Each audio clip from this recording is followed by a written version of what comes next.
अकाल जी। सत श्री अकाल।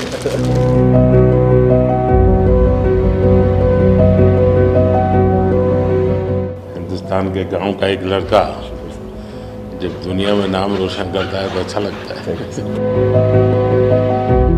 और आप तो नसीब वाले हो जी, आपके परिवार ने आपका नाम दिलजीत रखा तो आप जीतते ही जाते हो लोगों को। हम पढ़ते थे, मतलब ये लिखा हुआ सब जगह और खुद कि मेरा भारत महान, लेकिन मेरा भारत महान मैंने इस टूर में एक्चुअल जाना सर। जब मैं भारत घूमा ना जी पूरा, तो मेरे को पता चला ये क्यों कहते हैं मेरा भारत महान। सचमुच में भारत की विशालता एक अपना शक्ति है जी। ये बेनिफिट जनसंख्या इसलिए मिलता है ऐसा नहीं है, हम लोग एक वाइब्रेंट सोसाइटी है। आपकी जर्नी से भी सर हम जब देखते हैं तो मतलब आपने कितना अपनी इकाइयों में हिमाचल चले जाना और सब कुछ छोड़ देना और फिर भगवान का इतना आशीर्वाद हो जाना, ये बहुत बहुत मतलब ये भगवान की मर्जी ही है। उसके बिना क्या होता है? हमारे देश में हर इंसान पौधे में भी परमात्मा देखता है। 100% देखते हैं, मतलब हम वेस्टेज नहीं करते हैं। हाँ, थ्रो अवे कल्चर वाले लोग नहीं है। रिसाइकल रीयूज अभी दुनिया में नाम आया है, हमारे तो ब्लड में है। हाँ जी। दुनिया को इसका पता नहीं है जी। कभी आप अपने कार्यक्रमों के द्वारा ये जरूर कर सकते हैं जी कि भारत के लोग पर्यावरण की रक्षा कैसे करते हैं। अब जैसे मैंने अभी ये कार्यक्रम चलाया, एक पेड़ माँ के नाम, अपनी माँ को याद करते हुए, माँ जिंदा है तो माँ को साथ ले जाओ और पेड़ लगाओ, माँ की जीवन समृद्धि बन जाएगी वो। और माँ जिंदा नहीं है तो फोटो लेकर के जाओ, लेकिन माँ को कहो माँ तुम्हारे लिए पेड़ है। तो अपनी माँ जिसने हमें जन्म दिया और ये धरती माता जो जीवन देती है, दोनों को हम एक प्रकार से आज करोड़ों लोग ये काम कर रहे हैं। हाँ। भारत में सबसे बड़ा अगर कोई जादू जिसको कह लो तो वो योग है। और जिसने योगा को अनुभव किया है वो उसकी ताकत जानता है। हाँ जी सर। आपको ये बाहर जाते हैं तो अनुभव क्या आता है? संगीत के इतने बड़े समारोह में जाते हैं तो बाकी लोगों की भाषा, उनकी स्टाइल, नए इमोशंस होते हैं। जी जी सर, मेरे को लगता है सर जैसा उन्होंने बना दिया एक कोचेला को, एक फेस्टिवल या और भी फेस्टिवल्स बड़े होते हैं, हम तो बहुत ज़्यादा बड़े कर सकते हैं यहाँ पे सर। और लोग दुनिया भर से ट्रैवल करते हैं ऐसे फेस्टिवल्स के लिए। तो हमारा तो इतना रिच कल्चर है, अगर हम ढाबे में बैठ के भी खाना खा रहे हैं और कोई राजस्थान में गा रहा है तो इतना सुरीला गा रहा है कि बंदा बोलता है कि मैं गाना छोड़ दूं यार, ये इतना अच्छा गाना गा रहा है। और मैं प्रोफेशनली गाता हूँ, ये बंदा प्रोफेशनली गा भी नहीं रहा और मेरे से अच्छा गा रहा है। इतनी ज़्यादा उनके अंदर कला है। वो लोग बना के बैठ गए, और अगर हमारे इधर कोई ऐसा डेवलप होगा तो दुनिया भर से लोग, मेरे मन में एक कल्पना है, आ सकते हैं सर। मैं सोच रहा था कई वर्षों से, लेकिन अब वो मैं इसको कर रहा हूँ। वेव्स, मेरा मत ये है कि इतना बड़ा देश और दुनिया की सबसे ज़्यादा फिल्में यहाँ बनती हैं। हाँ जी सर। दुनिया में सबसे बड़ी क्रिएटिव इंडस्ट्री यहाँ है जी।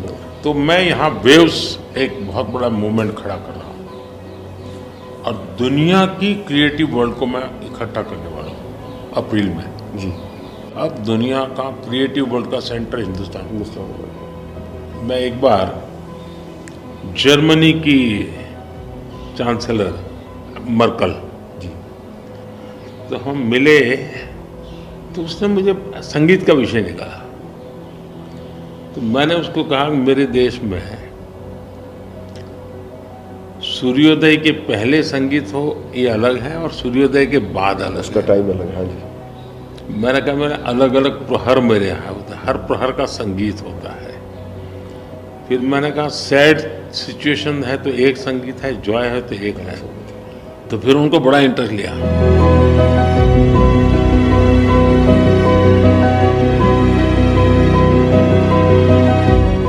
मैं सचमुच में साहबजादों का जो बलिदान है, जी सर। लेकिन सिख परंपरा ने उसको जिस प्रकार से निभाया है, जी अद्भुत है। मैं तो पंजाब में रहा हूँ तो मुझे मालूम है, माता गुजरी और 7 दिन तक लोग सोते नहीं, और घर सच्ची नीचे सच्ची सोते जमीन हैं। पे सोते हैं जी। हाँ जी, हाँ मुझे खुद को बड़ा इमोशनल अपील करता था। हाँ जी, तो फिर मैंने यहाँ आकर के 26 दिसंबर को हाँ जी, बात वीर बाल दिवस मनाता हूँ, हाँ जी, और मैं देश के हर बच्चा को चाहता हूँ कि वो समझे कि कैसे वीरता होती थी, जी सर। आस्था क्या होती थी। कच्छ के अंदर लखपत में गुरुद्वारा है। 2001 में जब भूकंप आया तो उसको काफ़ी नुकसान हुआ गुरुद्वारा को।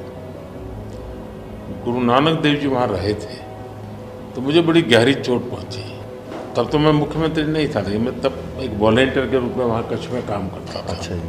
भूकंप के 9 महीने के बाद मैं मुख्यमंत्री बना। जी सर। तो मैं कच्छ गया और मैंने पहला काम तय किया, मैं एक गुरुद्वारा को बनाऊंगा। बड़ी बात। लेकिन मैंने दूसरा तय किया कि मैं वैसे ही बनाऊंगा जैसा उस समय बना था। तो ऐसे लोग कौन मिलेंगे, तो मैंने बहुत ढूंढा, मिट्टी कहाँ से मिलेगी उस प्रकार की। जी। आखिर को मैंने राजस्थान से कलाकारों को लाया, आर्टिस्टों को, और उनके बाद जैसा था वैसा बनाया। सर मैंने आपका इंटरव्यू देखा था सर अभी हाल ही में, उसमें जब आप अपने माँ और गंगा माँ की बात कर रहे थे, जब आप इमोशनल हो गए सर, वो मुझे बहुत टच किया। मतलब वो एक हमारे लिए आप प्रधानमंत्री एक बहुत बड़ा पद है, तो हम शायद एक जो उसके पीछे एक माँ और बेटा और इंसान है, वो कई बार वो निकल जाता है, भूल जाता है, क्योंकि एक ओहदा बहुत बड़ा है। लेकिन वो जब आप अपने माँ को लेके और गंगा मैया को लेके, वो जो आपका वो दिल भरा, वो टच होता है सर। पता चलता है कि ये एक्चुअली ये दिल से बात निकली है, तभी दिल तक गई। सर ये हमने इंडिया की तरफ से ये पहला सबसे बिगेस्ट टूर हुआ है कि हमने जितने देशों में शोज़ किए, पहली बार स्टेडियम शोज़ किए सर हमने। ये इस साल जैसे टूर कल्चर हमारे कम था, हमारे अहमदाबाद में कहाँ किया आपने? गिफ्ट सिटी में? हाँ जी, हाँ जी, अच्छा। हाँ जी, हाँ जी सर। वो गिफ्ट सिटी भी एक मेरा बड़ा ड्रीम प्रोजेक्ट। हाँ जी, हाँ जी सर, हमने सबने हमको बताया सर, हम जलेबी फाफड़ा भी खाया और सबने बताया। सबसे बड़ी बात है, मैं आपकी तारीफ करने के लिए नहीं कह रहा, नहीं सर, इस शोहरत को पहचाना। और मैं आपके व्यवहार से देखता हूँ, लोगों से सुनता हूँ कभी कभी, तो मुझे लगता है कि आपके माता पिता के संस्कार का हो या गुरु की कृपा का हो, आपने सारी चीज़ों को पचाया है, शुक्र। उछल नहीं पड़े।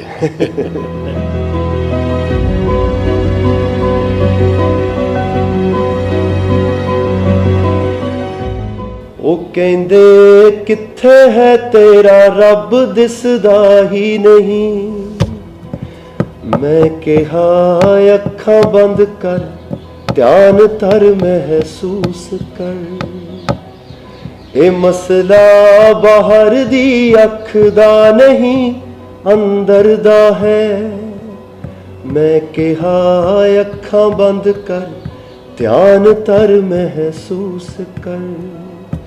गुरु नानक ता अंग संग है, तू ही बस गैर हाजिर है। गुरु नानक, गुरु नानक, गुरु नानक।